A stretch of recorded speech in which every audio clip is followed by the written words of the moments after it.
Hey everybody, this is just a brief video on the things everybody needs to see about the Mueller report.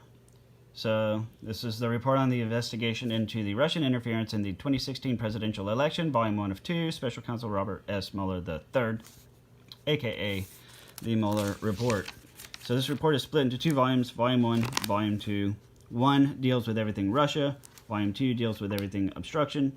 I started reading volume 2 first. I'm making my highlights.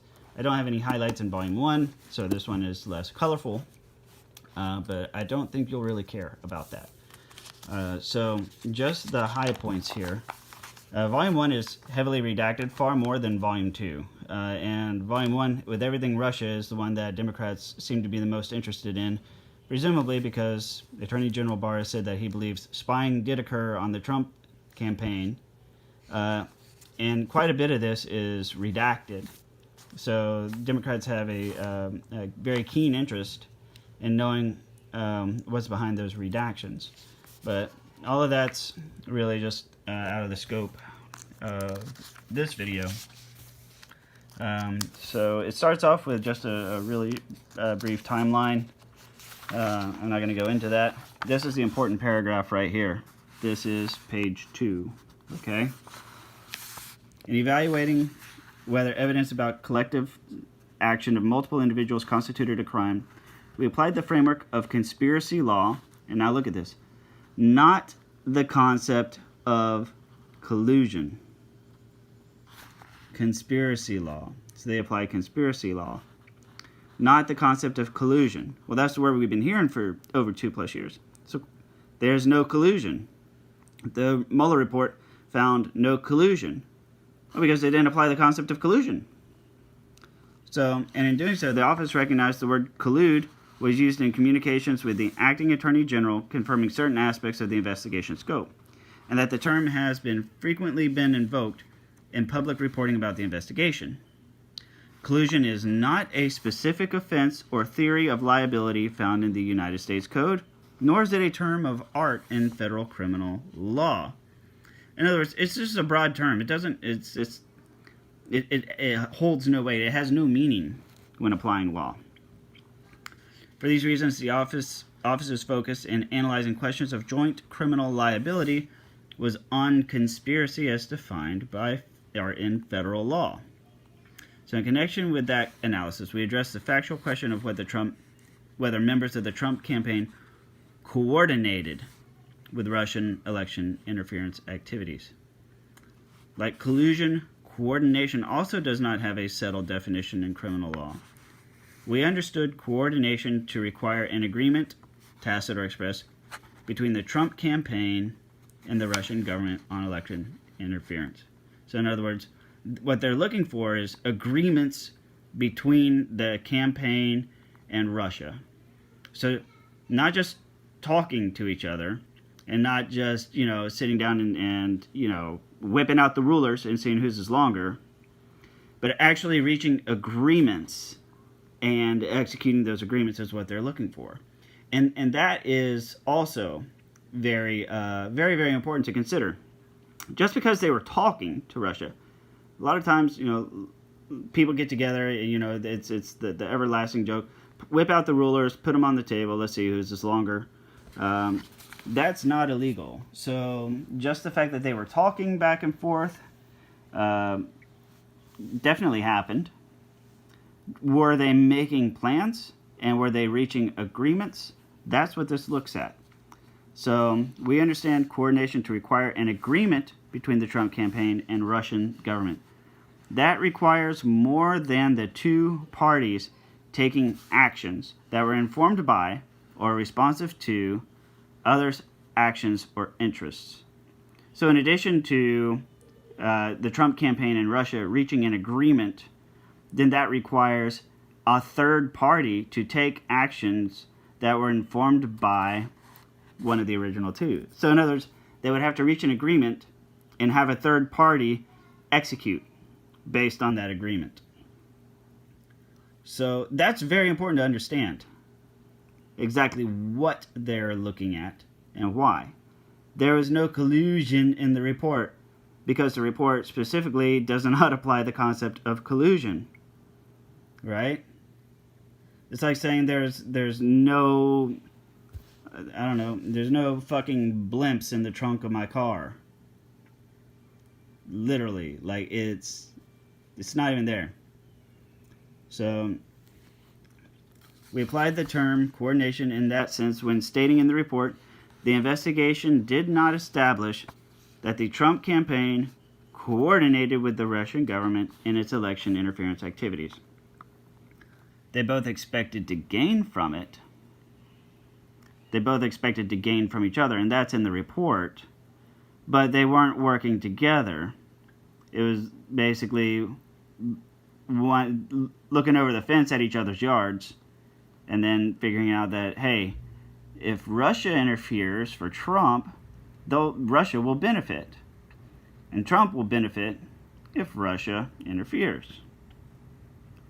Now, that is two highly intelligent men taking a look at what each other's doing. It's sort of like professional courtesy among lions, I guess you would call it.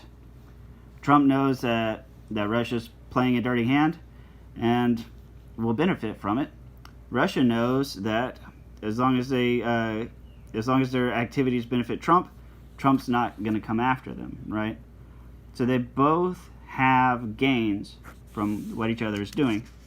They both know it, but they didn't work together, and there was no collusion. Briefly, so before we go to Volume 2, these are all the redactions. Harm to ongoing matter. That means that there's currently an investigation going on into somebody or something or hearing or trial, and this is relevant to that trial, and that you don't want to. The whole thing about it's inappropriate to comment on pending litigation. It could hurt the prosecution's hand. It could harm somebody on a personal level. There's also redactions based on the matter of personal privacy. There are also redactions about that hide investigative techniques. So, case in point right here, right? So we know that the AMS panel used to control X agent, blah, blah, blah, blah, blah, and then, right. Now the degree used VPN networks dedicated to servers, blah, blah, okay, well, let's see, what else there is. IT, investigative, that stands for investigative technique. Here we are, there's grand jury, information being hidden. So, Volume 2 doesn't have nearly this many redactions.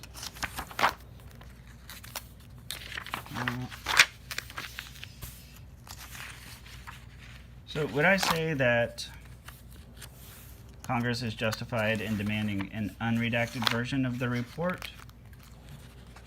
I could see them eventually wanting it. The principal findings are stated.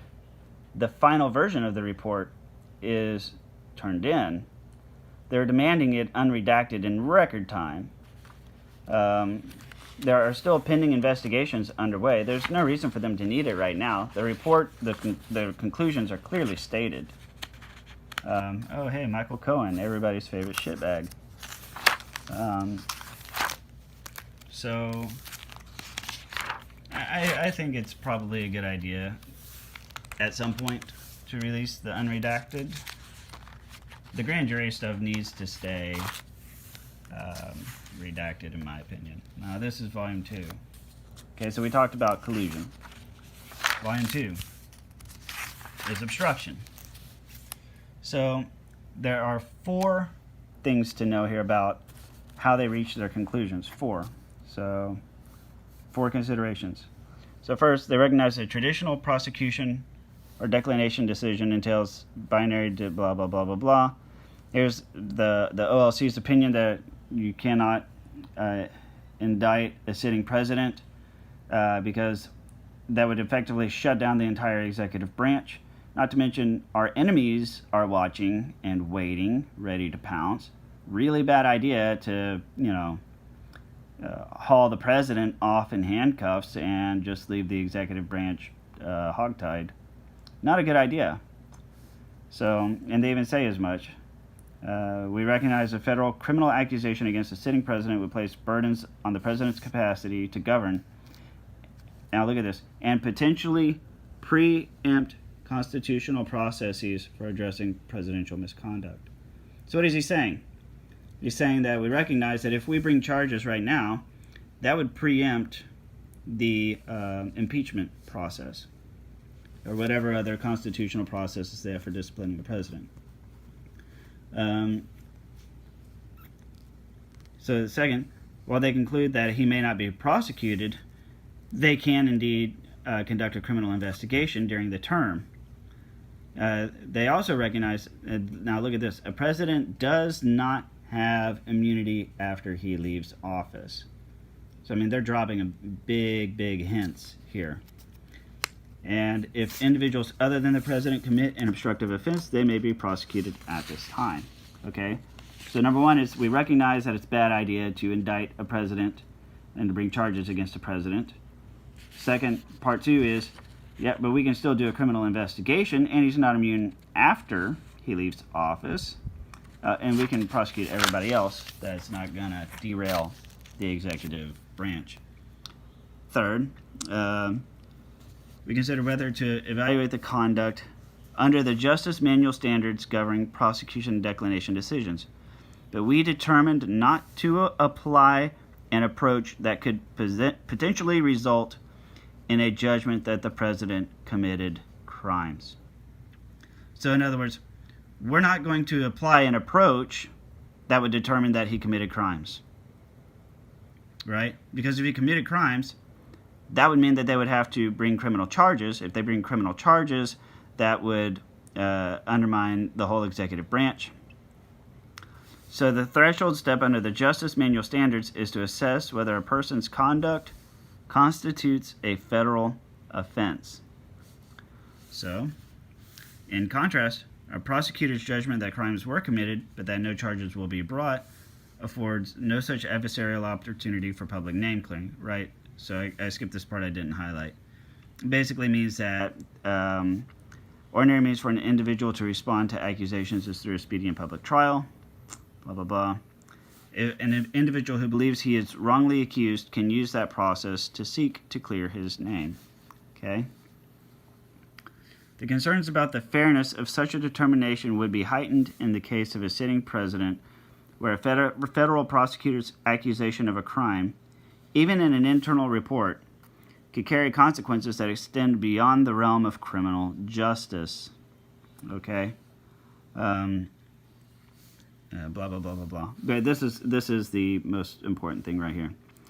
If we had confidence after a thorough investigation of the facts that the president clearly did not commit obstruction of justice, we would so state. Based on the facts and the applicable legal standards, we are unable to reach that judgment. The evidence we obtained about a president's actions and intent presents difficult issues that prevent us from conclusively determining that no criminal conduct occurred. Accordingly, while this report does not conclude that the president committed a crime, it also does not exonerate him. So, this is what they're saying is they conducted the investigation in such a way where they would not find the results of any criminal activity. They basically started off saying that normally we would apply these particular standards, but it would result in a finding of criminal activity, so we can't use those standards. So we're going to use different standards. And then it proceeds to go into details about all of the obstructive behaviors. But, you know, there's a lot. There's a lot in Volume 2 that just it looks bad on Trump. It does. And plain and simple. Looks bad on Trump. And Mueller is not one to mince his words here. So that's it. Long 15-minute video, and that's just the short, shallow dive into the Mueller report. Thanks for watching.